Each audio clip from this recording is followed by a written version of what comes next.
If you want to be an entrepreneur and you want to make money online, you have to take risk. Not everyone will be a millionaire, but anyone can be. But then the third page was where I really hit my goal, and that was called Why Inspire, grew to 500k followers in 6 months. Jesus. Believe it or not, I don't use TikTok. I don't scroll at all. I actually hate the app. Skills are more important than money. Honestly, like the money does not matter at all. Anyone that thinks business is just up and up and up, it never is. It's not like this sort of like Fugazi sort of unicorn thing that doesn't actually exist. You can actually make money online. Any sort of job on this planet, you can become a millionaire. Why not you at the end of the day, right? It's all a mental thing. If you can actually overcome those obstacles, absolutely it's possible.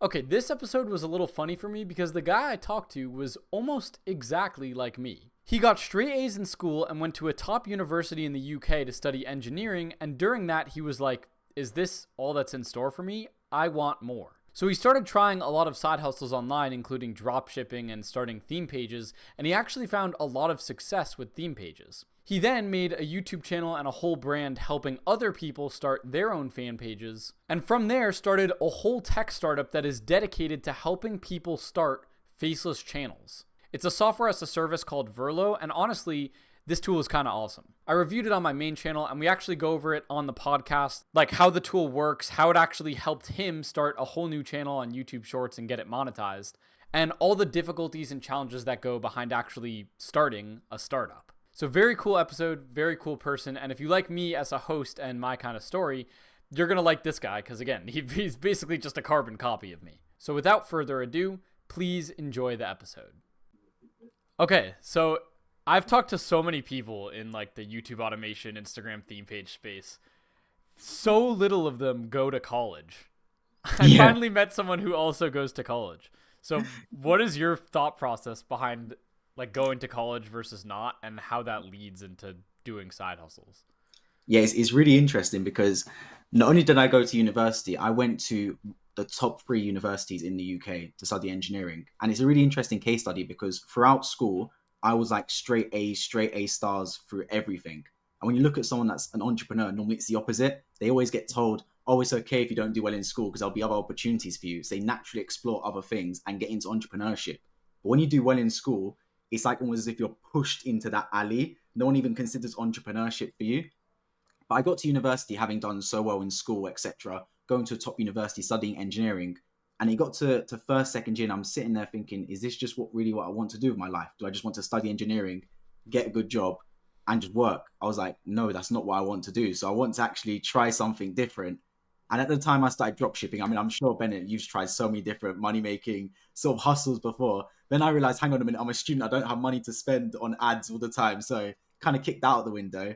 So then I went into TikTok, and the mentality I had is, if I'm good enough to get through school, if I'm good enough to study and get A's and A stars in tests, and I'm seeing people that aren't doing as well academically as me in side hustles, why not me as well? Why not if I apply myself, I can do the same thing? And I think it's a little bit of like a catch-22 sometimes. You try and overthink and be too smart. You think, oh, I'm too good for this. I'm too good for doing YouTube, or I'm too good for TikTok or Instagram. But really, if you actually sort of apply the knowledge you've gained through those skills, it gives you the confidence to be able to actually, yes, I can do this, even if it's not like something academic based. I mean, I'm sure you agree from that standpoint, right? Mm-hmm. Yeah, I think like I go through that same mentality because I see like 15-year-old bozos making money with TikTok, and I'm like, hold on, wait, I'm a Cornell student. What the fuck? I should be able to do that. And like, yeah, there's definitely an urge to be like, no, I could obviously do that. I'm just, choosing to study. But I don't know if that's true until I prove it to myself. So yeah, but everything's like confidence based though. I fully embrace the idea that not everyone will be a millionaire, but anyone can be. And that's the main thing. Like if you have the mentality up here to do it, nothing can stop you. People from more disadvantaged backgrounds as us, and I would say we're both fairly privileged, like we're both from first world countries. I'm from the UK, you're from the US. But equally, there's people from less developed countries as us with less technology available than us that have gone on to be successful. So why not you at the end of the day, right? It's all a mental thing. If you can actually overcome those obstacles, absolutely it's possible. Yeah. Was dropshipping your first side hustle? Yeah, it was. Did you make money with it? No, niche. Absolutely not. The funny thing is, I tried a dropshipping challenge 2 months ago, on my YouTube, and I made $200 in a week. And I'd not tried dropshipping since I like first tried as my first ever side hustle. I literally got zero sales. I'm not even joking. Not a penny was made. But when I tried it a couple months ago, I made $200 in a week. And I hadn't gained any dropshipping skills in that time. I think it was just confidence because I've made money before online. It kind of broke that barrier that I can make money again online, which is actually kind of like an interesting case study. Yeah, you're also probably way better at going viral at this point, which is obviously core to getting eyeballs on products and ultimately selling them. Yeah, that's a I good point there. I recommend to all my viewers, like I have multiple videos on this, but that drop shipping should be entrepreneurs' first side hustle. And my reasoning behind it is not because you're not going to be successful with it realistically, but you're going to get so much like in Like, all I'm different looking areas, you're forward gonna get like you can see which one you like. So like to have a successful dropshipping store, you need to make a website, okay, and then you need to figure out how to optimize the website to get more conversions. So you're learning that. You're learning copywriting because you have to write persuasive text on the website. Then you have to figure out how to go viral because you need to get more eyes on this product. When I started dropshipping, I didn't have any money for ad spend either, so I had to just figure out how to make it go viral. And I actually made like a couple hundred, like probably like $500 to $800, I think, drop shipping fully organic. And that was when I did that, I was like, what the fuck? Wait, I just got some random dude from the other end of the country to buy this product. Okay, that's what gave me the confidence to go, okay, yeah, I can make money doing random stuff online and pursuing that. I absolutely agree with you. Absolutely as well. Because I said this as well. I always get someone asking me, what's the best business model? And you always see those guys, those gurus saying, oh, YouTube automation is the best business model, or dropship is the best business model. Like, truthfully, let's be completely honest right now. There's a million ways to make a million. Like, you can give me any sort of job on this planet, you can become a millionaire doing it. And anyone that tells you this is the best business model, they're trying to sell you a course. Because how can, for the 8 billion people on this planet, all have the same right business model? Like, just because you chose content creation doesn't mean for everyone on this planet, content creation is best for them. I actually, in my opinion, I agree with you. I think something like drop shipping or sales is far better because especially if you're younger in age, you shouldn't worry about the money. You should more worry about what skills you can build. Exactly. And you actually build far more skills doing drop shipping, sales, even agencies. You're talking face to face with people. You build people skills, which both of us, I assume, have developed through YouTube. Would you get over doing something like faceless channels? Of course, with faceless channels, you do actually learn to manage people if you have script writers, editors, etc., which is really good. But I think the biggest thing I'd say if you're starting out is focus more on what business models can give you skills rather than what business models can give you money, because every business model can make you rich. Like, let's say, for example, a barber. Like, if you're cutting hair for a living, you then learn how to cut hair, you watch YouTube videos, you train on the people around you, you then get a trainer job for free, you start posting clips on TikTok or Instagram of you cutting hair, you get noticed, you start suddenly like you just you do it for celebrities. You're cutting Andrew Tate's bald ass head, like exactly. And over time, you build up your client base, you build up your follower account, and you can start selling your own barber products, and then that's your route to being rich, basically. And that can work for anything. So you might as well do it with something that will give you skills and something you enjoy. Yeah. That's such a good example. I mean, you have fucking Salt Bay just doing this, and dude's literally making like multi-millions every year for sure. I agree. Yeah, I think the first side hustle should be like you can make money with everything.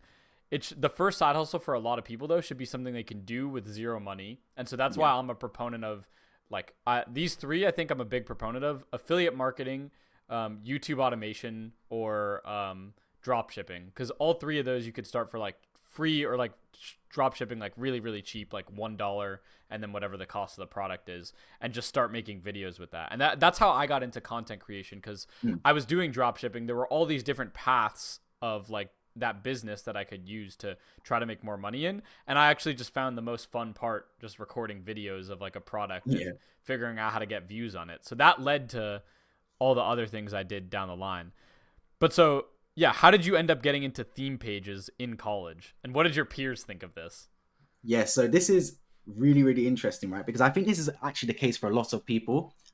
I did not even use TikTok. Even to this day, I believe it or not, I don't use TikTok. Like, from a consumer standpoint, I don't scroll at all. I actually hate the app. I think it's one of the most brain rot apps out there. I probably in my life spent a maximum of 4 hours actually scrolling TikTok for enjoyment. And that's the absolute max. I only upload on there, right? And it was my girlfriend at the time who had a Kim Kardashian theme page. She was literally stealing clips from, what's the show called? Keeping Up the Yeah. Kardashians, I think it's called, right? And literally posting clips on TikTok, pure copyright. Like there was no editing whatsoever. It was straight clip from the show onto TikTok. And then she was showing me one time on a date the money she was making from it. And I was like, hang on a minute, is this not copyright? Like, how are you getting paid for this? And she was like, no, TikTok don't care. And I was like, okay, damn, like this is opportunity then. So I would never have started if it wasn't for her. Never. Because by this point, I tried dropshipping, it failed. I was doing YouTube, but I was like reacting to football games, more for fun. It was more of a hobby than any way of making money. So at that point, I was like, cool, I want to start TikTok. And it coincided with 2022. And my 2022 New Year's resolution was to get 1,000 followers on TikTok. And so my first page was about football. I started by just posting clips from my YouTube channel. Wasn't really going anywhere. Then I started posting about memes because at the time I saw these Instagram pages posting memes about football. And one or two of them popped off and did really well, got multi-millions views. And that page ended up reaching 25,000 followers. It was called Why Football. It had the same name as my YouTube channel, which still exists to this day, called Why Football as well, which I've not posted on for a year or so. That was doing really well. Then I posted a second page, which was about the NBA. Similar sort of thing, posting memes because it worked in football. So I thought, okay, cool. If it works in football, let me just apply it to basketball as well. Started to grow that. But then the third page was where I really hit my gold, and that was called Why Inspire, motivational page. And that's grew to 500k followers in 6 months. And that was when I first got my taste of like really making money online. And we'll get into all the ways I branded this because this taught me a lot about business. And it was I call it a Scarface story. Have you watched the film Scarface? Mm-mm. Okay, Ben, after this podcast, you need to watch Scarface. It's one of the greatest films of all time. It's the Tony Montana, the rise and fall story. And I'll get into all of that because it taught me an awful lot about theme pages, about content creation, about business in general. But yeah, that was my first real sort of glimpse into it because you hear people making money online, but when you see someone actually around you that you know makes money from something, that just gives you sort of like the confidence that, okay, cool, it actually is possible. Someone around me has done it, not someone on the other side of the planet. Also gives you like a blueprint, someone you can talk to, message, ask how is it, and within 3 months my page overtook her page. So just one of those things. How did she even get into it? Like, was she that concerned with making money, or did she just kind of like the Kardashians and happen to be making money? Her sister was doing it, and her sister knew someone that was doing it for Gordon Ramsay. So it was literally like chain reactions. So her older sister was doing a page because she knew someone that was doing a page about Gordon Ramsay, which then led to her, which then I then saw her doing it. And then people saw me and started doing it as well. That's hilarious. Obviously my friends would see me doing it at university, outside, etc. And I was getting compliments. Even my mum was getting compliments. They were saying, oh, your son's doing really well on Instagram. And she didn't have a clue, on TikTok. And she didn't even have a clue at the time. She was like, oh yeah, okay, cool. I'll pass it on. So yeah. And then that's what brought me into YouTube. So if you look at my YouTube channel, I posted videos back in 2022 about how to get into university. Like if you sort by oldest, I've got videos about how to get into uni, side hustles for students, all sorts of content, right? So I was on YouTube way before this guru era even existed. Yeah. And then I started pivoting and making more content towards how to grow on TikTok. Because if I had friends asking me, oh, this is sick, like how do you do this? The penny dropped, hang on a minute. If others are asking me how I do this, there'll be people around the world that are also interested. Let me make content on that as well. That's fire. And I want to get into more of your personal brand stuff later because I want to see how you got these theme pages first. But it seemed like the whole way through you had a personal brand going. So yeah. I'll have that going concurrently in a second. I want to show you real quick because you said one of your 2023 resolutions was to get like what was it, 1,000 followers on a page? Yeah, 2022 was get 1,000 followers on TikTok. So one of my 2023 goals was get any TikTok account. It was just a broad goal. Get any TikTok account to right here. Any TikTok account to 10k followers. I don't know if you can see that. Yeah, I see it. But I still have it. I still have it right here. And that was, I didn't know how I was gonna do it. I just knew that that's something I wanted to do. Yeah. And with Fly Juggler, I think I hit like over 100k before the end of the year. Yeah, so it's crazy. I don't know how you do really it. Really awesome that we had like a similar path with that. Yeah. It's crazy because you don't know how you're gonna do it, but you just kind of put it out there and reverse engineer back. Because I studied engineering in university, so I've always been a problem solver. And it's like if you have the end goal in mind and you can visualize it, your brain will work backwards to like manifest the path there. I truly do believe it. Like if you can Mhm. actually visualize yourself going, cool, I know where I want to get to. I know the paths I want to take. Sorry, I don't know the paths I want to take. I know the end destination. The world will work in magnificent ways to get you there, honestly. But you have to start by actually visualizing where you want to go. Exactly. Yeah. And at the time, I think I did have Fly Juggler. I maybe started it like very, very roughly, but I didn't know I was gonna do it. And that's why I just gave myself the freedom. I wasn't like get this account to 10K because I didn't know if that would work. But I Mm, figured like to have one whole year, I could get at least one account to 10K. I don't yeah, know what it would be yet, but I knew that I could do that in some capacity. Okay, so how much money were you making with those first theme pages when you started before you got yeah. to the 500K one? Yes, yes, yes. So I was not even making that much money. If I knew what I knew now, I would be running up five figures minimum every month with those pages. So this was TikTok when it had the creator fund before the creativity program. So for So those that don't under know, 1 minute videos. Yeah. yes, under 1 minute videos, and they didn't even show you the RPM. They were just every day you would log in, it would tell you earned $50 a day, you earned $30, etc. At Mm-hmm. my peak, I was probably making right around 3 to 4K a month in profit.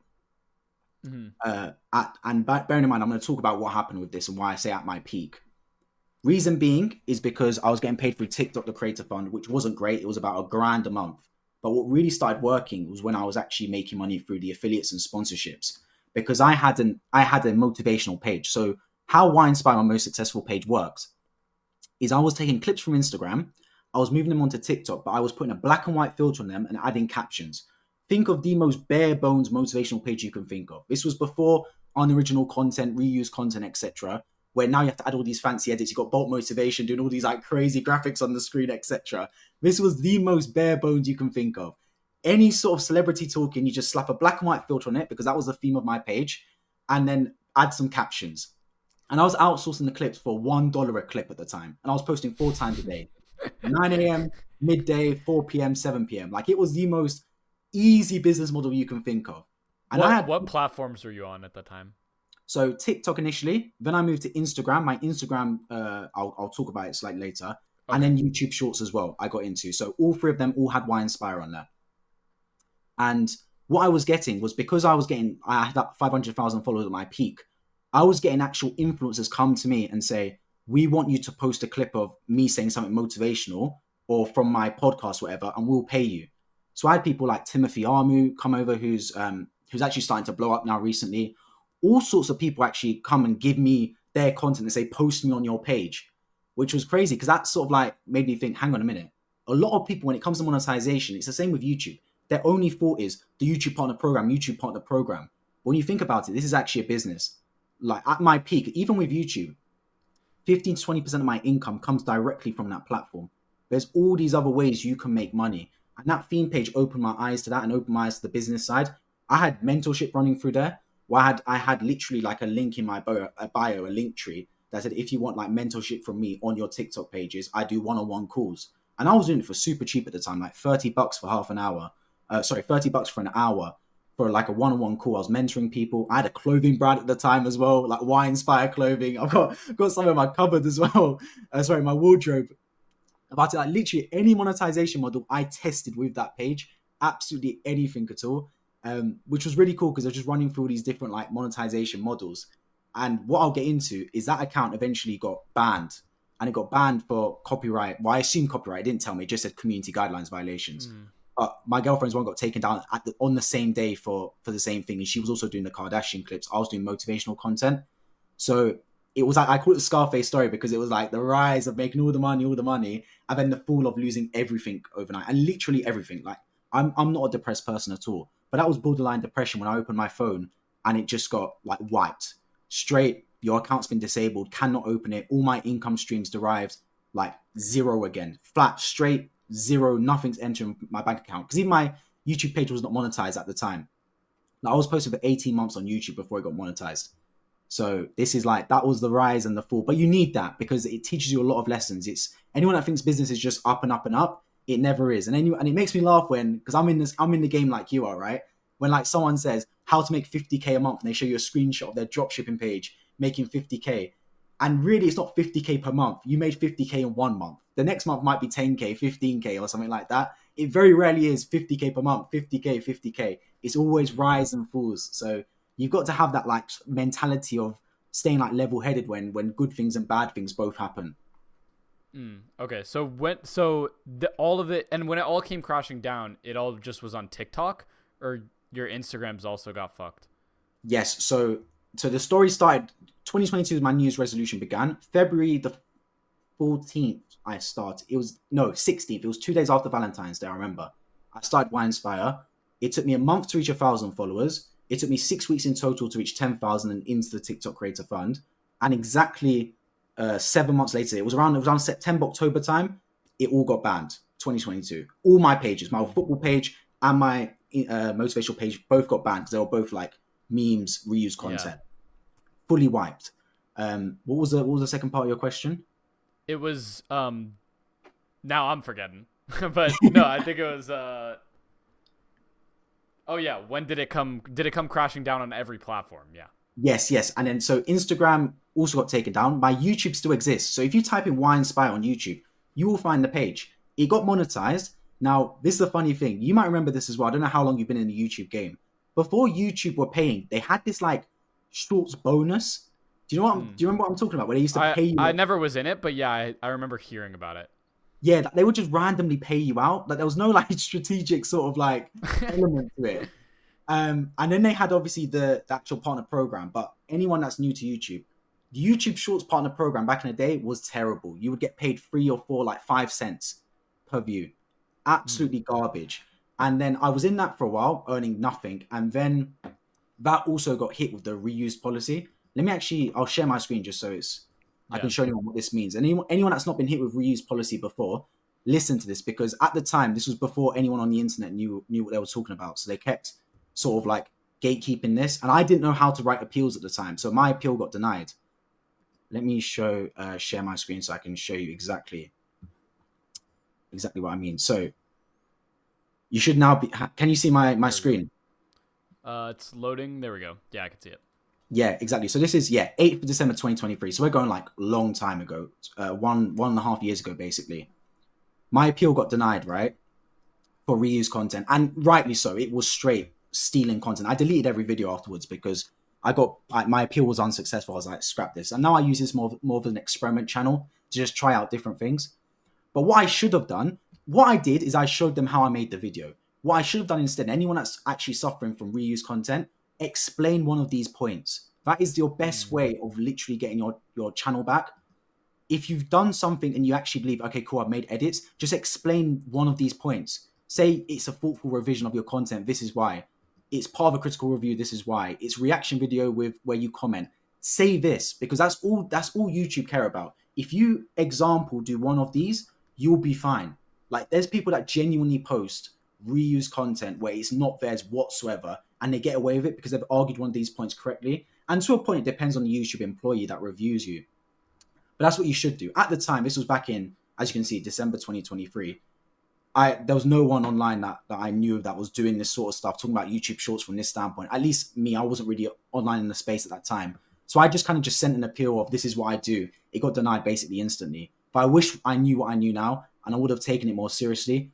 But yeah, so at the time I was getting like a 4 to 5 cents RPM. Was okay, not great, kind of lost a lot of motivation for it. And then I got hit the reuse content anyway, and that just sort of like was the end of the line for Why Inspire. It was a great, like, however many, 18 months or so. But like sort of just at that point, I was like, yeah, I just don't care about this anymore. I've learned the tactics. Let me try and move into something else. Mm-hmm. How much money were you making with it before it got banned? Throughout its lifetime, I probably made about $15,000 to $20,000 over the lifetime of earning Why Inspire. Mm-hmm. The reason I say over lifetime is because there's months where it was good, months where it was bad, and I can't like give like a per month basis. But I had it for around. So the TikTok pages I started in February, they got banned around October, November time. That was where the bulk of my money was made. And then YouTube Shorts I had until about November. I think I had it for about the March, April time. Then the appeal came through and it got like banned. It said last day to appeal December. So I can't remember the exact timeline on that. But about $20,000 I made in total in Why Inspire. That's awesome. Yeah, that's so good for how little work you did, right? Because again, you had Exactly. someone else and you were still posting on it, Yeah. or did you have someone helping with that? No, no. So with YouTube, you can put like a channel manager there, and they can post Yeah. the videos for you. TikTok, you don't have that, and also with TikTok, where you post from is super important. So if I'm like in Morocco, for example, and I post, a lot of Moroccan people see the content first. It's very geographic dependent TikTok, Mm. and I didn't really know about proxies and all that sort of thing, stuff at the time. So I kind of didn't really bother with it. I just posted it all from my phone. There was literally, we had a Google Drive folder where he would just put it in there. I download it and post the videos for every single day. And as you said, for the amount of effort I put in, the easiest money you will ever make, like quite literally the easiest money ever. But more importantly than that, it made me realize that online money is possible.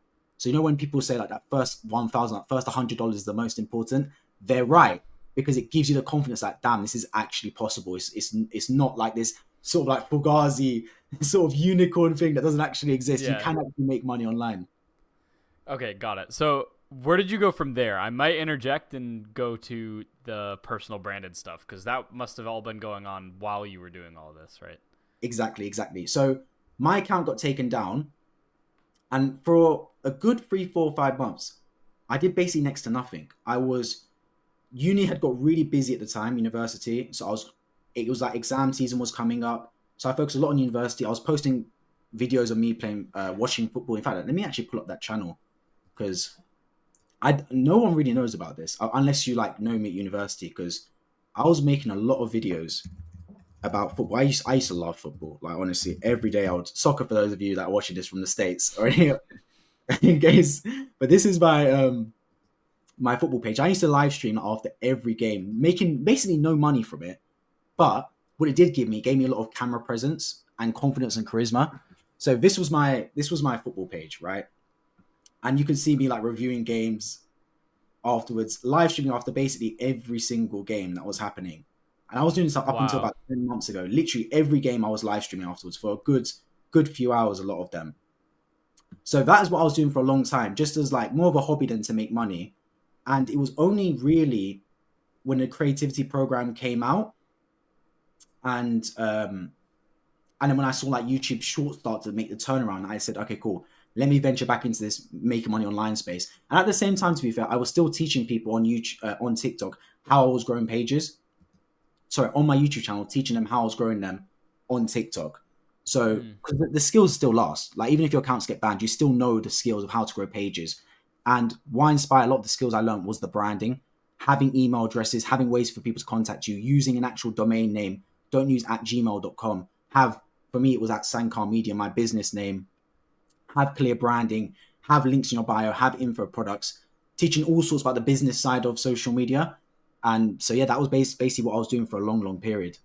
So that's what you were doing after your pages stopped, but you could Yeah, still help all the other people you knew from the pages before with their pages. exactly, exactly, exactly. Gotcha.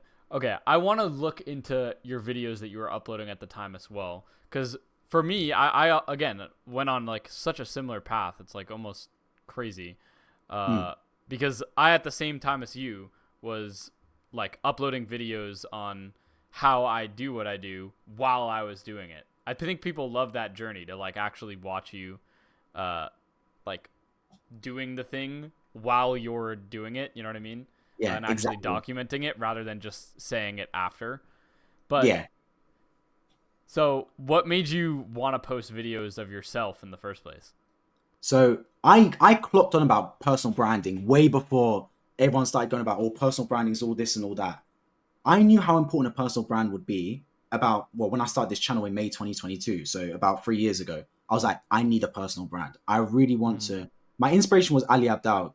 Do you know who he is? Yeah, yeah, Yeah, because he obviously went to a top university as well. He was doing productivity videos, and I was like, damn, like that's my motivation. I yeah. want to do I can see the Ali Abdal in this. exactly, exactly. But at the time, I got introduced to Imam Ghazi as well, and obviously people have different opinions about Imam Ghazi, about this, about that, how he makes his money, is it legit, is it not legit, etc. But Mm. one thing that you cannot dispute, that man is good at personal branding.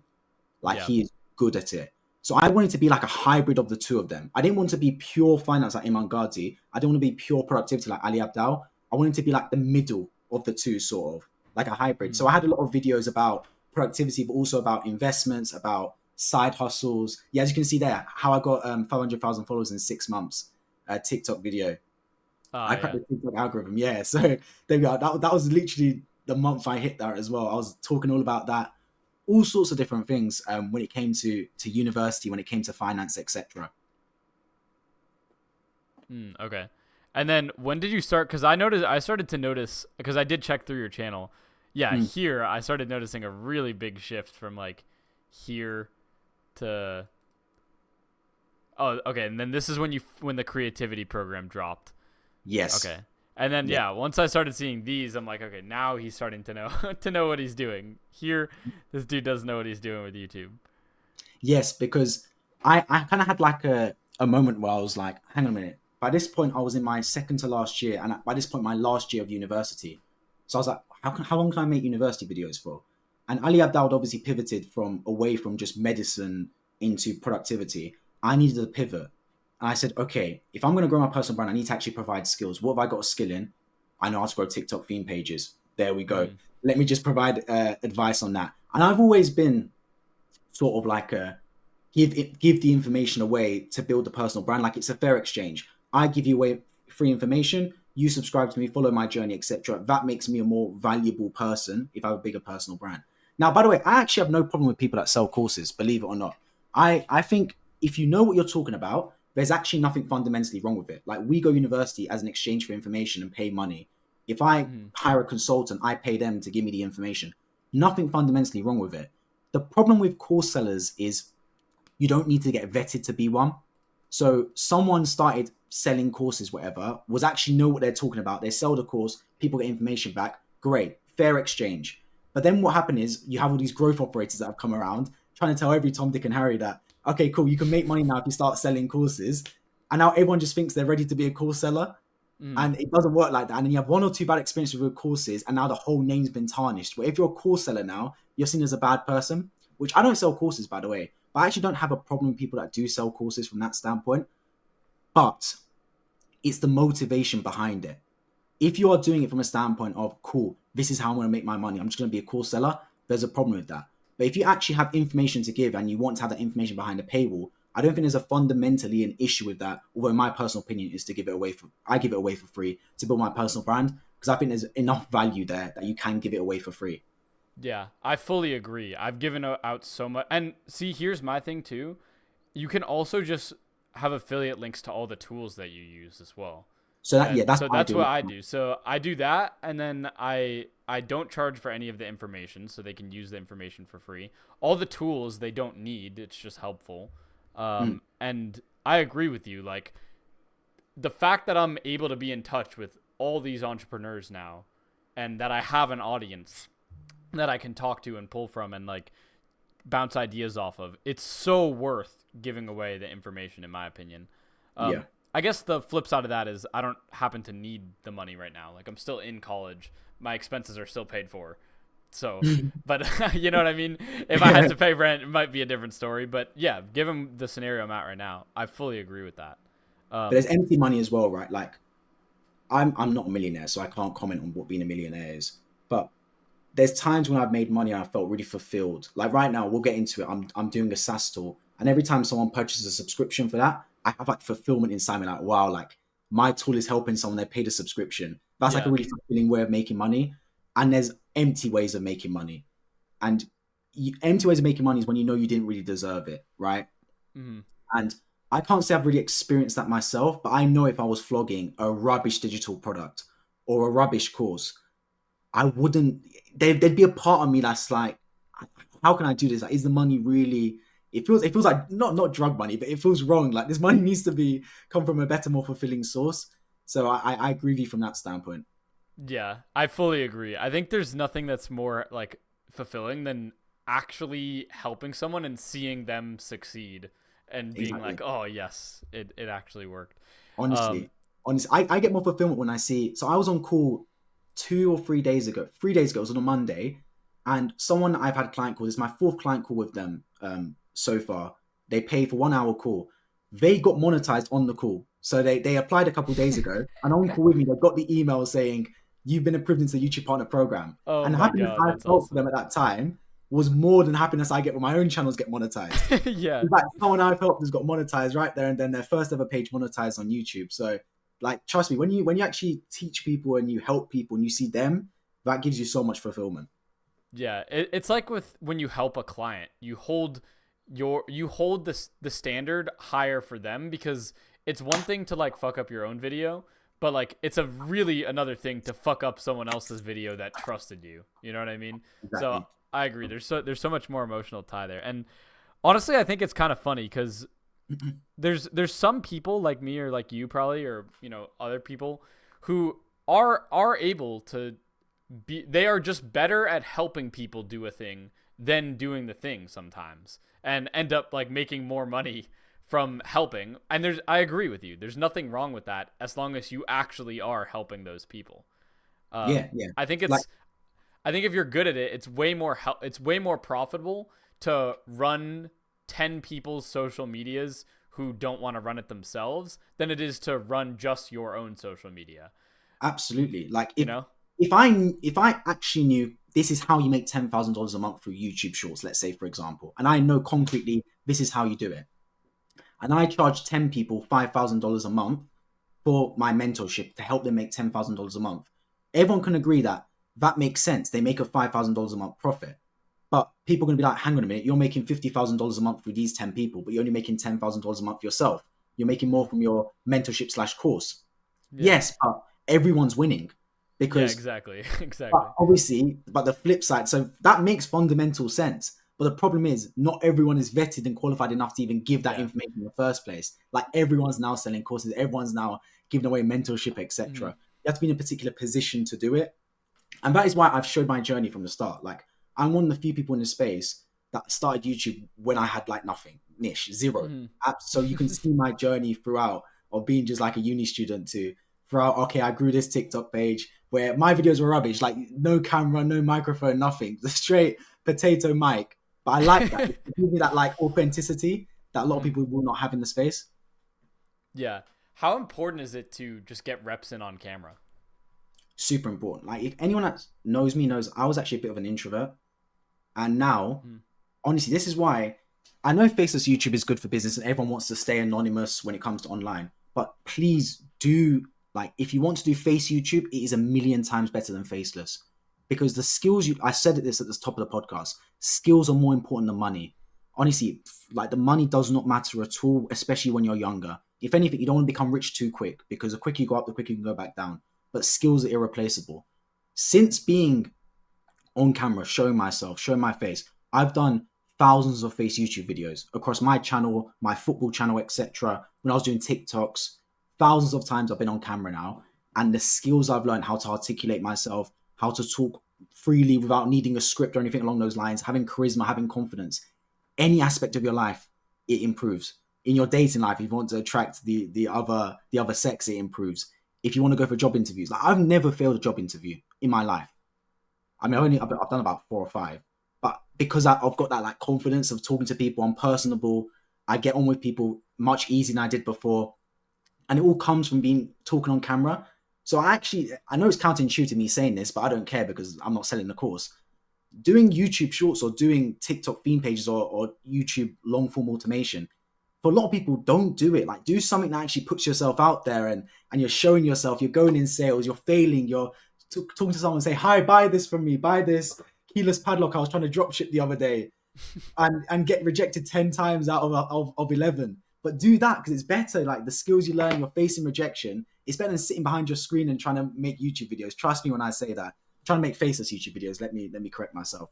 So absolutely, if anyone's ever thought about it, put yourself out on camera. Like look at my old videos, 20 views, 30 views, 40 views. And obviously people will say stuff behind your back, but I don't care. Like you get one life, right? Like I would rather do it building myself, and then you can look back after 2 years, 3 years and go, oh damn, like this guy doesn't need to work a job now. He's working for himself. And that's the sort of things you build over time. Mm-hmm. Yeah, I think the biggest things, the biggest long term return on investment things that you can do are things that are permanent and compound on itself. And so like Yes. YouTube automation, like one anonymous YouTube automation channel that no one knows that you do, you might be able to make money from that, but there's no long-term compounding that happens there.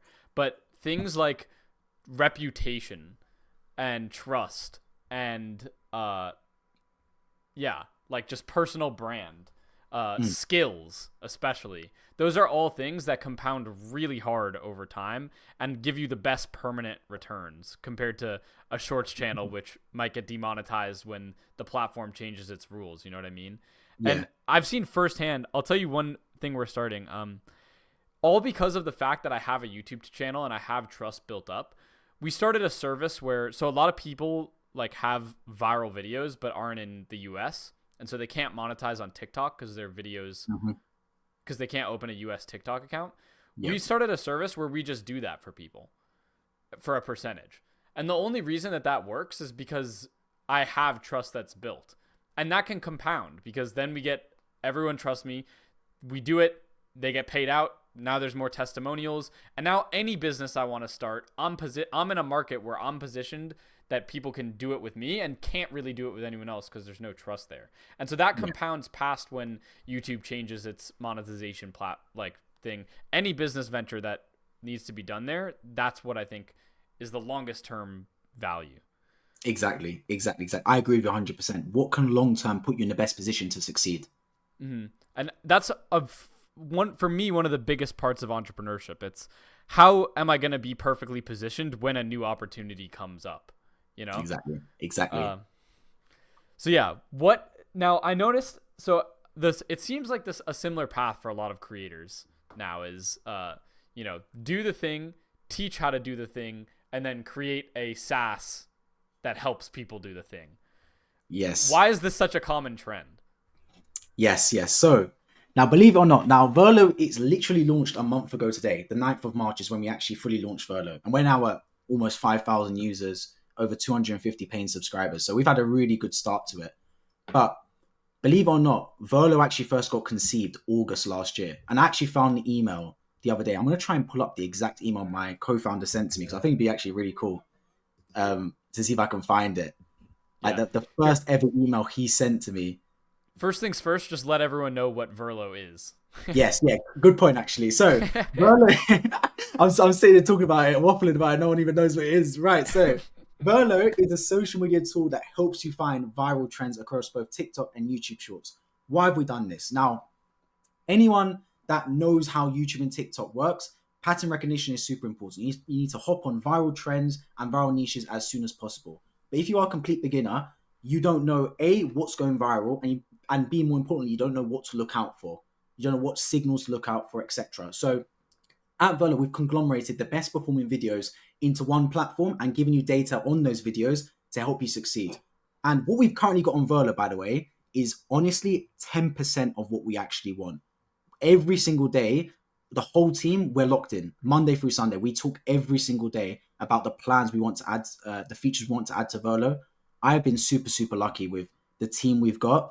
And we are going to make this, honestly, the X when it comes to social media, short form content creation, from 0 to 100. Like you have script writers, you have video editors, etc. But we've got the data first. So we're going to use the data we've got to train our own model to make the very best script writer, the very best video editor. So Virlo is like a full long-term sustainable plan. This is not like a get-rich-quick scheme. This is a proper, I'm involved from this from day one to help everyone succeed on social media.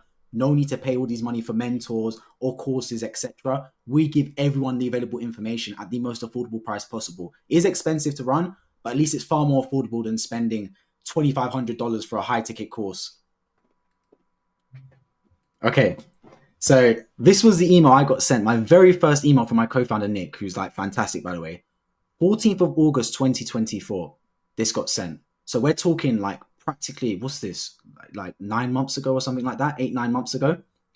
Hi, Deniz, love the content. My team and I are building a platform that allows creators to identify what combinations are most likely to go viral on short form platforms. We're looking to bring on a creator to partner with early to speak to this audience directly in a meaningful way and to ensure that we can iterate correctly to make the product the best it can be. If you're interested in discussing in more detail, please let me know. I can be available whenever works for you. Now, he actually told a white lie about this. He nothing was built at the time when he contacted me. There was niche there, zero whatsoever.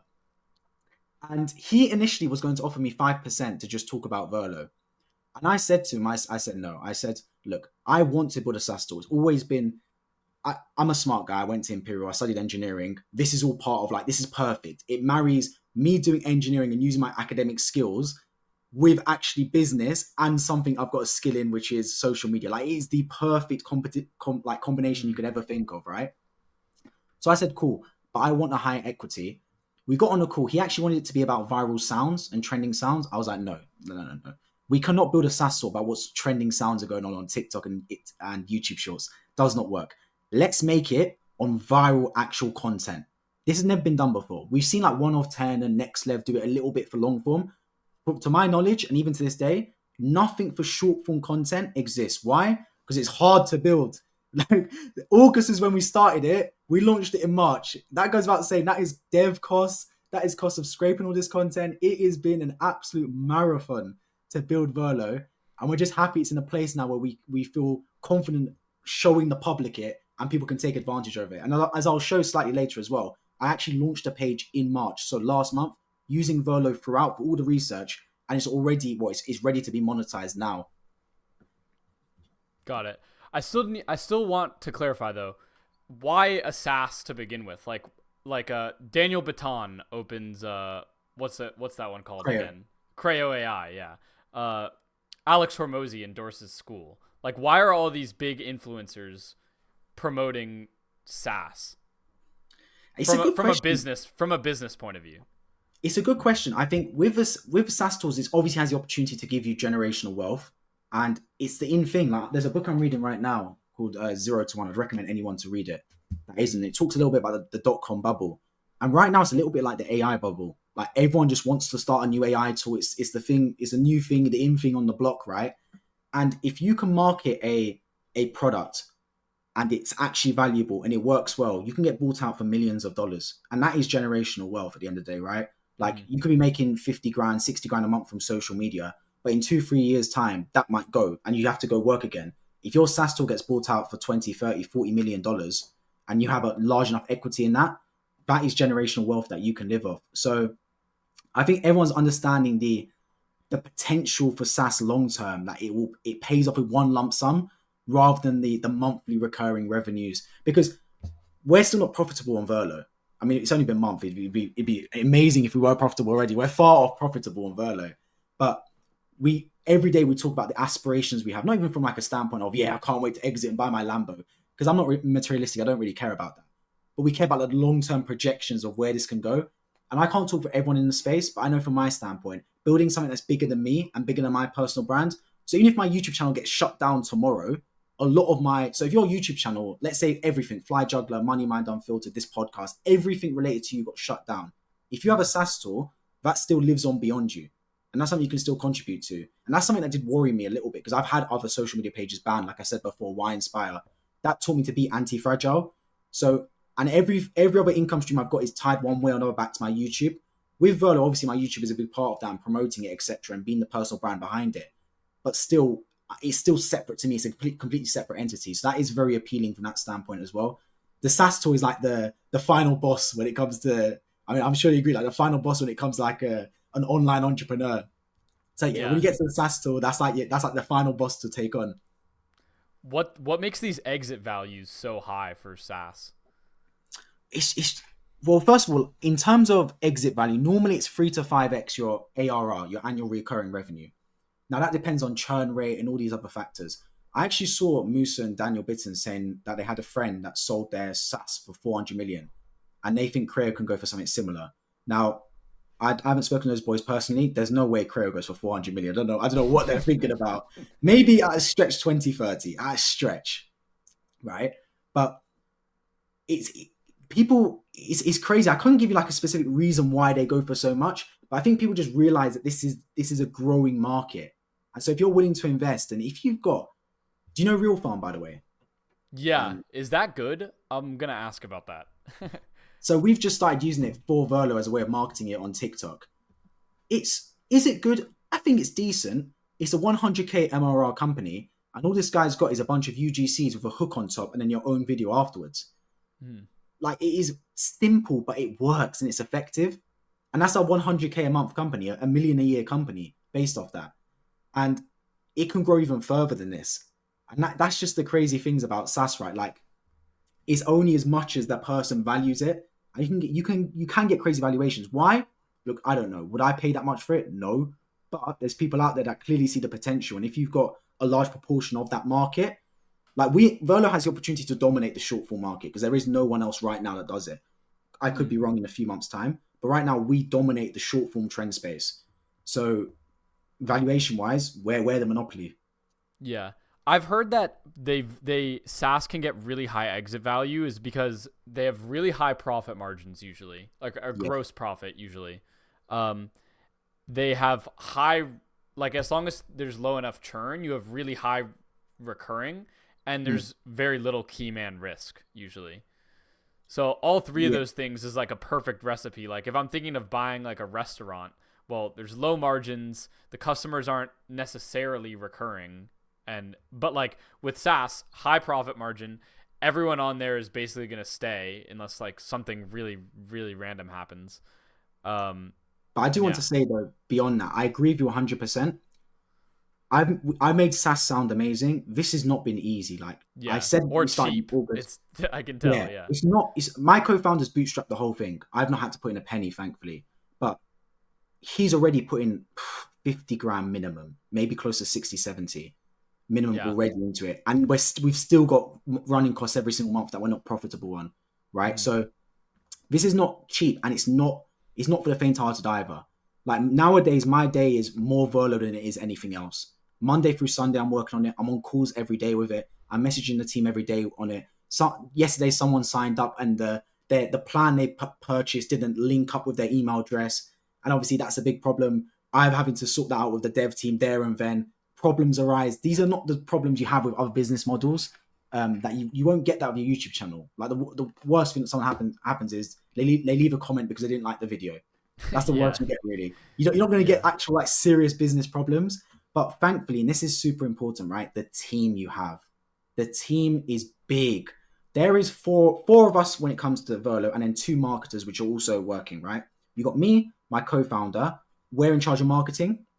We've got a front end guy and a back end dev, and then to obviously do like the actual space on the site. And it's perfect. We've got the most symbiotic relationship you can think of. My co-founder summed up perfectly yesterday on our call. He said, "We bring the mice, you set the mouse traps, right? Mhm. And everyone's working as a team. I'm helping with creator led marketing. My co-founder's helping with marketing from his standpoint, in terms of like the TikTokers, etc., and just general marketing on X, Instagram, and stuff like that. And everyone's working seamlessly, and everyone's locked in on the same mission. So if you do have people around you that are locked in, it's a great business model to get into. And I actually do like going into business models with friends. A lot of the business models that we're promoting, like YouTube Me Shorts, too. TikTok, etc., a lot of it is very solo. But if you get into business models with friends, it's really good. But importantly, make sure everyone does something different. Virlo works because everyone's got a different skill. If I just went into three people that had the same skill as me, like for example, me, you, and another creator, doesn't make sense because we all just have the same jobs. Yeah. If that makes sense. We'd all be marketing nothing. Like there'd be Yeah, no yeah, app. exactly. Like It'd be the biggest Ponzi scheme ever. We're just marketing yeah. nothing like this. So make sure you have. If you know people around you that are good at certain things, like you know someone that's really good at computer science, for example, you're really good at marketing. Talk to them. Like, what's the worst can happen? I'm a big fan of trying stuff up, messing up, and then trying so many different times. Like you just got to try, iterate, experiment. I took the piss out of my friends the other day. I called them Plato, Socrates, and Aristotle because I say they just brainstorm ideas all the time, but they never take any action. I was like, are you guys going to sit there and be philosophers, or are you actually going to take some action and do something, right? So definitely make sure experiment, try something, and if you have got friends around you and you've got different skill sets, go into business with them, try something out, do something sales, do an agency, do something. Like honestly, it's better than doing nothing. show me show me how you use Virlo to get monetized on a YouTube channel now. Yes, absolutely. So let me share my screen. So let me And share. yeah, as I said, the video that you're gonna make on this is like the perfect showcasing of a product I've ever seen. Like, Exactly, oh my, exactly. we got so many tabs. Yeah, yeah. So this is a. By the way, I'm going to give some secret sauce right now. Okay, Bennett, you might agree with this, you might not agree with this. This could be complete waffle, and I might be the first person in the world to say this, but I promise you, for some reason, it works. Now, this is a completely faceless page. It's in the ranking content, right? But what's one thing you notice about this page, Bennett? Ashton Hall. Okay, other It's than the that, first thing I notice. other Let than me that, see. okay, let me show you my actual page. My actual page. Hmm. What do you notice? It's a faceless page. Like all the content's completely faceless. Yeah. Is that what I'm supposed to notice something? I Yeah. What do you mean, notice? Look, I see two celebrities at the top. Ashton Hall, FitX Fearless. They're definitely both trending right now. let me point you in this direction. What's this? Your face. Yes. For a faceless page, I put my profile picture of me. For some reason, I don't know what it is, YouTube boosted my views since I did that. It could be complete coincidence, right? And the other person, you know this guy, I actually got on call with him the other day as well. The ranking member, Ronak, his name is. He actually documented his whole journey as well, so I rate him a lot. He did the same thing. He changed his, because I had the branding there. It was called the Everyday Ranked my channel. It had like I made the logo on Canva, but I changed it to my face and it spiked my views. And I'll show you exactly how it happened. But this guy did the same Wow. thing. He changed it to his face and he got a massive spike in views as well. Other guy I know called Irenich did the exact same thing. For some reason, it doesn't even have to, like this guy, you can't tell who he is. If you saw him on the street, you wouldn't know him. His face is blocking it. But for some reason, when you actually show your face, it, I feel like YouTube boosts it more. It could be complete waffle. I could be waffling out of my mind right I'm now. gonna try that on my own channels. One of our animal channels has definitely been struggling recently, Try it. and I can Try it and see let if me it know. can get us out of a slump. And if you make a If video on that it, works, that's yeah, insane. make a video on it. And if it does, you gotta give me credit for that. Yeah. I didn't Because even when you showed me the channel, I didn't even think to ever you were like, yeah. "What do you notice about this?" I literally ignored the whole top section. I just started looking at the videos. Oh yeah, I yeah. didn't No, even think about the profile. no gurus mentioned this. It's something that I noticed myself and I thought I'd implement. And I changed my face right around here. It was the end of March I changed it and I had a massive spike in views. It could be Wow. complete coincidence. It could be. Yeah. But I did it and it worked. And at the end of the day, in this reality, in the dimension we're in right now, I change my profile picture, I get a spike in views. So from Yeah. that standpoint, whether it's placebo effect or not, something worked. But either way, I started this ranking. So ranking saturated, by the way. I wouldn't recommend starting it now. But when I started it, 2nd of March, I do believe. In fact, I can go back and check when I started it. Go back to the last 90 days. It was, yeah, 2nd of March. And before then, niche, absolutely nothing. Mm-hmm. Dead channel. I started this channel years ago, my first ever YouTube channel. I used to post videos of me playing football in the garden. So as Mm-hmm. you can see, like 2015, 2016, then I just left it, did absolutely nothing with it. It's been dead ever since. Then it started growing right around, well, I guess when I started the page recently, right? And how I've been using Virlo for this, AI found a niche on Virlo, but then I've been finding every single day I check Virlo to find viral video ideas and then basically implement them in my content. And the best trick I do is taking videos from TikTok to YouTube Shorts. I call it short form arbitrage. So we've got Aaron the Plumber here, a video did really well, and Ashton Hall as well. And by the way, before I even get into that, everyone talks about video retention and swipe rate and everything like that. There is something far more important than both those two statistics, right? And that is video topic relevance. YouTube is a fat game of supply and demand. That's all it is. If you are demanding something that's in short supply, you will get views. I promise you that. When this guy Ashton Hall dropped his morning routine, I was the very first person to drop a ranking video on it. I promise you. Like that morning, I had a ranking video made and I scheduled it across before all my other videos. When I say scheduled, I actually post it. I don't schedule shorts. For some reason, I think it kills them. You Me might too. think the same thing. Yeah. Yeah, I think it does as well. But as in, I had like a schedule in mind. Like, okay, cool. This video is getting posted today. This one tomorrow. I cancelled all of that. Posted a video that morning on 11:26 a.m. Literally that morning on Ashton Hall. It took some time to get picked up, but now it's sitting at 3 million views. My first video to get over 1 million on this channel. Why? Mm-hmm. Because it was on someone that was popular. Now, if you look at the retention, okay, it's not bad, 81%. But I've had videos better than that have got less views. Equally, swipe rate, 81%. Not terrible. It's pretty decent. But I've had videos that have had 87, 89%. As I'll show you, the Aaron the Plumber video. Where is that? Down here. If I'm not mistaken, that had like a watch rate of 88% or something. Yeah, 88.9% stayed to watch. And Mm-hmm. pretty good retention, right? 49 seconds on a 55-second short. Not bad whatsoever. Even that's got, okay, decent views. 548K, 384K engaged. But it all comes down to topic relevance. So that's bigger than ever, the most important factor. And that's why I created Virlo, right? To help you guys do this. So this Aaron the Plumber video came through Virlo 100%, just like every other video on this channel. So I go over to Virlo, right? And I've got a bunch of niches down here already. And anyone that wants to add a niche, by the way, click suggest niche and we will get it in there as soon as possible. The next niche we are adding is going to be soccer or football for those of us anywhere other than America. That's the next one we're going to be adding. But we've got ranking content on here. And I remember exactly how the process worked. Let me backdate this a little bit because you can see the best performing videos over recent weeks and years, right? And I remember, when was it? It was like March the 14th or 13th or something like that. Yes. So any day you click on Virlo, it shows you videos posted on that day. So April the 3rd, it shows you ranking videos on that particular day, right? So I was scrolling through Virlo, and on March the 14th, I saw this video on TikTok on the best Aaron the Plumber moments, funniest Aaron the Plumber moments, right? And it had 1.3 million views. So I clicked on the page, and I thought, okay, cool. I can replicate this video. It was on Aaron the Plumber. Let me do a similar thing. So I saw it gone viral on TikTok. I didn't really see anyone do it on YouTube Shorts. So I said, okay, cool. Let me make that video, post it on YouTube Shorts. Bang. It was sitting on 548K views now. That is content arbitrage. You're taking something from TikTok over to YouTube Shorts. And you can reverse do this. If something's popular on YouTube Shorts, bring it over to TikTok. So I look at Virlo now and look at recent days. If you're in the ranking niche, ranking the best memes of the internet, this video, 21.6K views, probably not something you would replicate. But if we go back a couple of days, 4.2 million views, ranking the cringiest videos of 2025, posted on TikTok. If you're YouTube Shorts right now, I would post something like this to do with ranking content. So Virlo is there to show you what's gone viral before so you can replicate it. So that's if you know your niche. Now, if you don't know your niche, the best place to go is Viral Outliers. This just shows you the best performing videos in terms of dividing the view count by the follower count of the page posting it.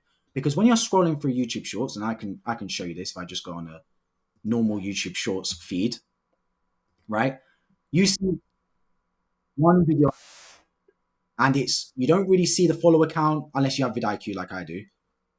You're just scrolling through one video at a time. A lot of times it's catered to the feed that you're in. It's very inefficient. Now, if you use Virlo, you're showing and 5 wait, videos. could I just add also, they also usually have a lot of subscribers as well. Exactly. On your main feed. Yeah. Exactly. Whereas with Virlo, you're showing 5 videos at a time.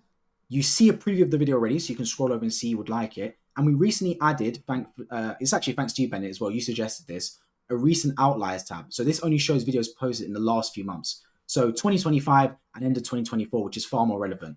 And you can sort this for both YouTube, TikTok, whatever. Let's just do YouTube, for example. And you can scroll through seeing top performing videos. And any niches you like from here, you can replicate. And we've had already some people replicate niches from Virlo. And the best part, because I know people are going to say, oh, but if loads of people sign up to Virlo, it will get saturated. I'm a creator myself, so I think about these things. Don't worry, this is not like any other SaaS tool. If you refresh the page, you are showing completely different videos because we've got an RNG element. So they're all in our database, but it's RNG what videos you get shown. So I go over to YouTube again, different videos get shown to you. So everyone's going to see a different set of, obviously if you scroll forever, you will see the same videos as other people. But for the most part, everyone gets shown a different set of videos in Virlo so they can see what's going viral. So obviously ranking content, we know already, super viral, motivation page here. And it divides the view count by the follower count. And this is all of the data it's been scraped. So I've seen this quite a lot actually. Was Dave Ramsey. Yeah. Few quiz videos, etc. And you can just scroll through endlessly to find different videos. This is actually a really cool niche I would want to do, but I just don't have editing skills to do it. So if anyone has editing skills or wants to hire an editor, this one's pretty sick. And you can click on the page right here. It takes you to the shorts page. So you can then click on the channel and get a bit of an understanding of as to how the other videos are performing. So this one's done well, 94K views. The rest are not really too well either. And you can sort obviously by popular to see what's doing well, what isn't doing well. So right now, Virlo is mostly a sort of like a tracking analysis tool, but we've got big ideas. And the reason I say it is because we've started from ground zero. So a lot of other SaaS tools, they either handle scripting or editing or something along those lines. With Virlo, we've started with the hardest part, which is a database, which is showing you the content. Where hopefully end of April, if not start of May, we're going to add a feature where, because we've got all these videos, we're going to train the algorithms and train our data so it can create you scripts according to already viral videos. So let's say you want to make this video right here. It probably won't work because it hasn't got a script. But any video that's got like a script or someone speaking about it, or even like a general video, you can create like a make me a similar video button, and it will give you a very, very similar viral script. It will be original because it won't be exactly the same, based on that video and based on other well-performing videos in that niche. So that will really I tell also you. notice, are all of the videos there faceless? Most of them are. We have Or different like, niches. yeah. So if you look at, for example, Because that's another big inefficiency when you scroll on like a main shorts feed, is that you get so many people who are just making their own videos, like by recording themselves. So then you have to skip past all of those. But a lot of the ones I'm seeing here are all like faceless stuff. I mean, these ones obviously, that this person, that's Maybe their not face. these, yeah. It depends on the niche, right? We've catered a lot to the faceless market. Like we have chat message stories, etc. Motivational, which is faceless in terms of that person, but it still faces because motivational people are talking about it. But we also have our recently added outliers tab as well, which just shows you a bunch of different videos posted in different niches. Like this is the face niche technically. This person is talking about crypto or whatever. So we have all sorts, but definitely it's more catered towards faceless content creators. Yeah. That's still good though, because even in the ones with face, you can find a way to arbitrage that in a way that can be done without face. So maybe using a paraphrase of the script of that or whatever, you know. Exactly. And the video you posted recently, a lot of people left some really good comments, and we want to add. So the two biggest comments I saw was, one, having like an actual sign to say if like a video is monetizable. We are looking to add this, definitely, and I'm so happy people said that. Only problem is we want to make sure it's actually like working, because there's a lot of channels that say, like Next Level, for example, have an extension to show if the channel's monetized or not. It's not 100% accurate. And obviously, nothing's going to be 100% accurate, but we want to make sure it's as accurate as possible doing that. And the other thing was having like an AI section only, because AI is more of a trend than a niche. And this is something I always say, right? And I'm going to stop sharing my screen for a second just so I can go full screen with you. A lot of people talk about what's viral niches. Niches aren't necessarily viral. Obviously, to an extent, they can be. But niches is just a way of describing a topic where there's an audience that favors it. Basketball, soccer, crypto, real estate. There's a set of people that enjoy that. What actually goes viral is the trends. That is the viral part, not the niche itself. People go, oh, Reddit stories are going viral. It's the story that goes viral, not the Reddit side to it, if that makes sense. They're all applying the virality to the niche. So when Ashton Hall went viral, ranking content was not going viral for me. My page was almost dead in that niche. I applied the virality of Ashton Hall to ranking content. If I was in fitness, I would have applied the virality of Ashton Hall to fitness, etc. So a lot of people need to realize that you're not posting viral niches, you're posting about viral trends. So no matter what niche you're in, and this is why I also tell people, pick a niche you enjoy. A lot of people want to pick niches that they think is going to be the best way of making money. Then they burn out because they're not growing quick enough. Pick something you enjoy and apply viral trends. My first 3 niches on TikTok was football because I enjoyed it, basketball because I enjoyed it, and motivational content because I kept seeing it on my Instagram feed and I enjoyed it. I didn't post about makeup. If someone told me makeup was the most viral niche, I was not posting about makeup, right? I picked something I enjoyed and applied the viral trends to it. So you can keep using Virlo to look at the outlier trends to find inspiration, and of course looking for your niche as well. And we're looking to apply the feedback everyone provides. I'm a content creator myself, so I know something's useful and something's not useful. And having used Virlo myself for that page, I can concretely say it has helped me. If you check it daily to see what's going viral, and when I say daily, it's not like 45 minutes, 5 minutes. Check what's going viral in the last few days. Try and make content similar to that. Yeah. I fully agree with the niche thing. I think I always called this platform arbitrage. I think the Reddit stories was probably like, this was the most OG version of platform arbitrage, because what's really good about it is you have something that isn't on YouTube yet. Like, let's say if you do a Reddit story, but you have really, really good evidence that this will go viral from the other platform that it's on. So that's really smart and really helpful to arbitrage. Like if you're going to post on YouTube, look at TikTok and then just basically they use the yoink and twist method, I think. Luke calls it. I always call it that. And I agree with you too with like specific knowledge, or like like your girlfriend doing the Kim Kardashian page. Like you would not do that. You know what I mean? But I But also applied it to yeah, my it own all page. yeah, but it gives you such an edge because the thing is, you can make better videos when you know about that stuff than when you have no idea about it. You know what I mean? Yeah. Um, so yeah, wait, so that is very helpful, I think, for anyone doing YouTube automation. I think the amount of time, again, I think it all depends on how much money you have starting out. But for people that have a bit of money starting out and just want to speed up the process, or already have one channel, let's say, and want to speed up the process of doing research, this is like way more fast and will probably get you better results than scrolling on YouTube Shorts or Yeah. TikTok and trying to curate your own For You page. Absolutely. Like you can start for free. Make no mistake about it. You don't need to spend money. But I went to TikTok's head office the other day, right? And I was speaking to a lot of people there, a lot of multi-million entrepreneurs. And I actually spoke to someone about this and I said, cool, so do you actually use ads to promote yourself? And he said, look, can you do stuff for free? Absolutely. But you're an entrepreneur. Entrepreneurs invest. And if you want to get to the other side of the country, do you drive through the side roads or do you go on the motorway? You take the Yeah. motorway, it's the fastest route. If you want to be an entrepreneur and you want to make money online, you have to take risk. And this is something actually I hit a ceiling at 10K a month for a while where I hit 10K a month fairly quickly and I couldn't break beyond it. And I realized why. It's because I was I was being a bit too frugal. I had a funnel designer. I didn't even really have a video editor. I was editing a lot of content myself. I didn't have a VA, nothing like that. Everything was just me. And because even my subscriptions, I didn't have many subscriptions at all. But I sat back and said, okay, hang on a minute. I need to put the systems in place. I need to invest to make money. And Mm. so a lot of people look at all these entrepreneurs making 40, 50, 60 grand a month. But what they don't show you is they're also spending 20, 30, 40 grand a month on their businesses, etc., on their personal brand. So you can sit there and say, oh, the money they're making is amazing. It's not always pure profit. Like you have to invest to a certain extent. You are an entrepreneur at the end of the day if you want to make money. No, you aren't going to make a million without spending anything. You have to invest one way or another. And like I said, virlo obviously costs money. It's a subscription-based service. But right now, it's $27 a month. Like if you look at, there's people that have mentorship courses that are super expensive, courses that are super expensive.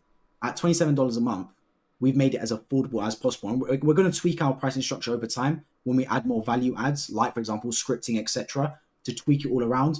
But we still try to make it as affordable as possible. And of course, you don't need to use it, but it's an investment at the end of the day, right? Like to some point, you have to spend to make. That's how entrepreneurship works. Mm-hmm. Yeah, and for anyone thinking he's being stupid, like he's already not profitable still. So it's Yeah, not like he's just charging for greed. It's like he's yeah, charging yeah. to I even can break show even you at this the point. Yeah. I can show you our Stripe. Obviously, whoever's editing this, blur out all the customer information, Yeah. like emails, etc. But I can show you like I was looking at it literally earlier today, and you can see like our gross volumes picked up recently, but it was straight. Like our MRR is still barely touching 3 grand right now, Mm. still less than 3 grand, and we started marketing on 9th of March. Before this was all closed, sort of like feedback. So these first two subscriptions was both my co-founder paying Mm. $39 a month for Virlo. They've had some closed feedback within our own group. A lot of like our family and friends subscribing themselves, testing out the features, etc., which were all refunded them, by the way, as well. And then 9th of March is when I dropped my first dedicated video, bringing Virlo to the world. And Mm. from then, we've obviously done really well to shoot up, get new subscribers in there, and people enjoying the service as well. That's the main thing.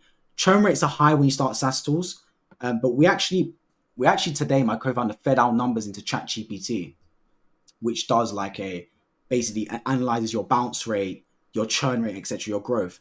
And ChatGPT Mm. said it was actually really healthy because for a lot of SaaS tools, their churn rate is actually 60, 70% before they reach product market fit, which Yeah. sounds crazy. Like 70% of people that sign up, 7 out of 10 are just leaving the next month, basically. Yeah. And I don't know why celebrations Oh, have started yeah. back. It's like, yeah, they're all leaving. Let's go. Yeah, yeah. Whereas ours is like significantly below that. It's sub like 40%, which is actually not bad when starting out as well.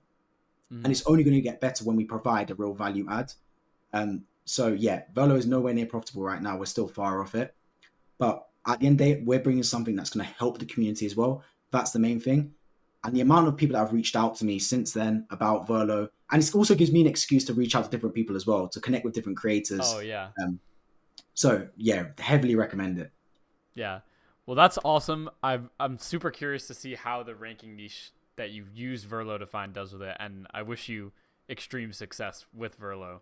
And Thanks, man. You too. I'll leave the link in the description so anyone curious about it can check it out themselves and see. It's Yeah. there. You can try the first niche for free.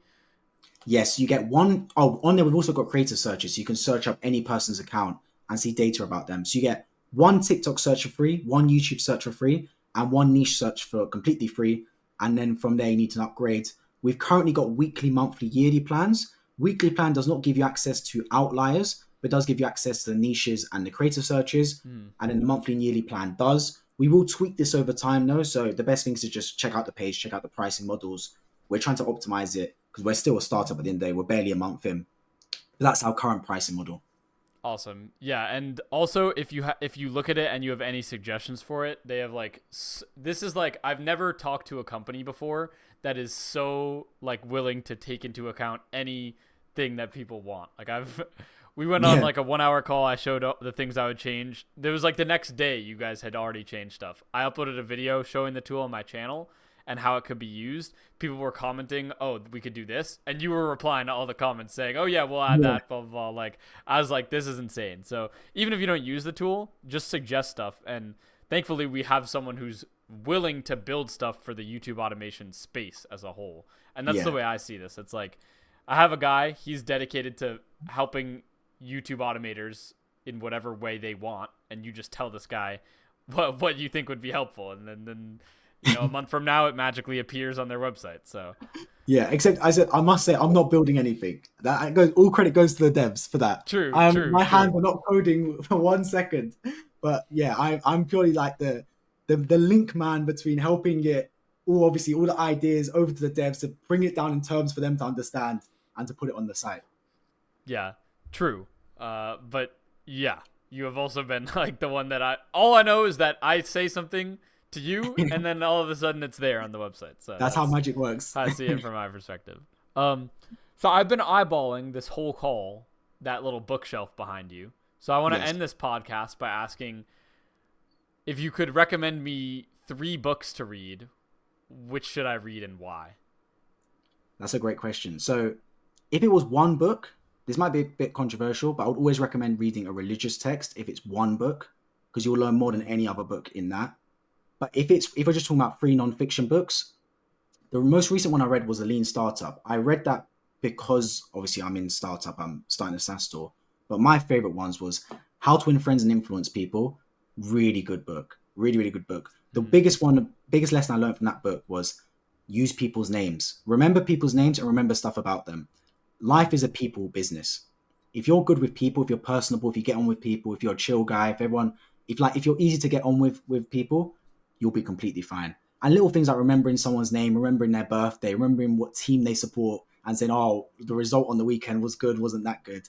That goes a long way. So, How to Win Friends and Influence People by Dale Carnegie. Quick book, you can finish it super quick. The 4 Hour Work Week, which is in the top corner right there. Heavily recommend. Basically teaches you that you either trade time or money for money, and it's better to trade money for money than time for money because you have infinite money but finite time. And we didn't get enough time to touch on this in the podcast, so I'll quickly go through it. But the average salary is what, like 1K to 5K a month, and even that's like a broad range. But there's people making $1 million a month. So look at 1 to 5K and look how high up a million is.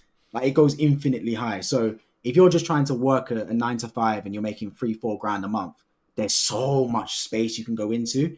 And so you can be outsourcing that to a VA for a third of your hourly salary and they do the same work as you. And you've bought back your time, and you keep 2/3 of the income. So Yeah. very good book to read as well. The 4 Hour Work Week. That's hold on. I got this one.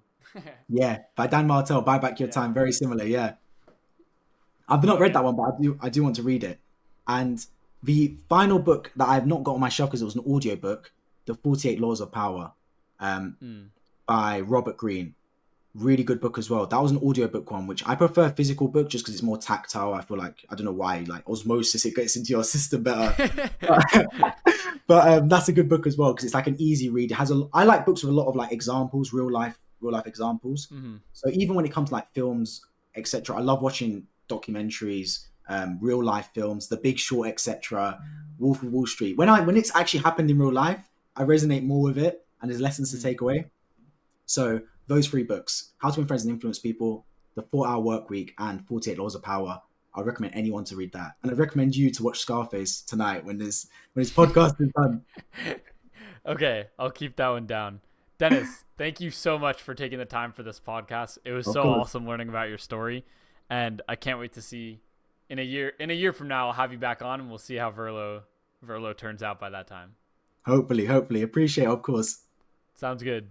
Peace.